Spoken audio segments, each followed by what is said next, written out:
Hi friends, ഇന്ന് നമ്മൾ ഉണ്ടാക്കാൻ പോകുന്നത് പയറുമെഴുക്കുവരട്ടിയാണ്. ഇത് മിക്കവർക്കും ഉണ്ടാക്കാൻ അറിയാമായിരിക്കും. എങ്കിലും അറിയാത്തവർക്കായി ഞാനിത് ഷെയർ ചെയ്യുകയാണ്. ഏറ്റവും എളുപ്പത്തിലും നല്ല ടേസ്റ്റിയിലും ഇതെങ്ങനെ ഉണ്ടാക്കാമെന്ന് നോക്കാം. 250 ഗ്രാം പയർ ഞാൻ കഴുകി വൃത്തിയാക്കി ഇതേപോലെ നീളത്തിലൊന്ന് അരിഞ്ഞെടുത്തിട്ടുണ്ട്. ഇനി നമുക്കൊരു പാൻ അടുപ്പത്ത് വെച്ച് ഒന്ന് ചൂടായി വരുമ്പോൾ അതിലേക്ക് വെളിച്ചെണ്ണ ഒഴിച്ചു കൊടുക്കാം.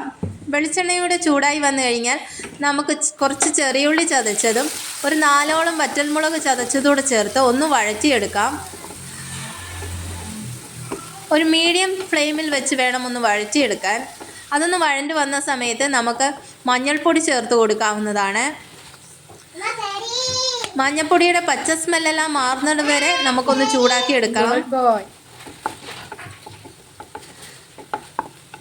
അതിനുശേഷം നമ്മൾ അരിഞ്ഞു വെച്ച പയറൂടെ ചേർക്കുന്നുണ്ട്. അതൊന്ന് മിക്സാക്കി എടുക്കാം.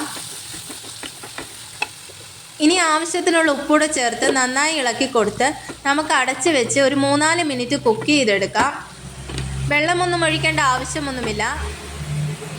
3-4 മിനിറ്റിന് ശേഷം ഞാൻ തുറന്ന് നോക്കിയിട്ടുണ്ട്. ഈ ഒരു പരുവത്തിലായിട്ടുണ്ട്. ഇനി ഒരു മീഡിയം ഫ്ലെയിമിൽ നമുക്ക് തുറന്ന് വെച്ച് തന്നെ ഇടയ്ക്കിടയ്ക്ക് ഇളക്കി കൊടുത്ത് കുക്ക് ചെയ്തെടുക്കാവുന്നതാണ്. ഈ ഒരു പരുവത്തിലാവുമ്പോൾ തീ ഓഫ് ചെയ്യാം.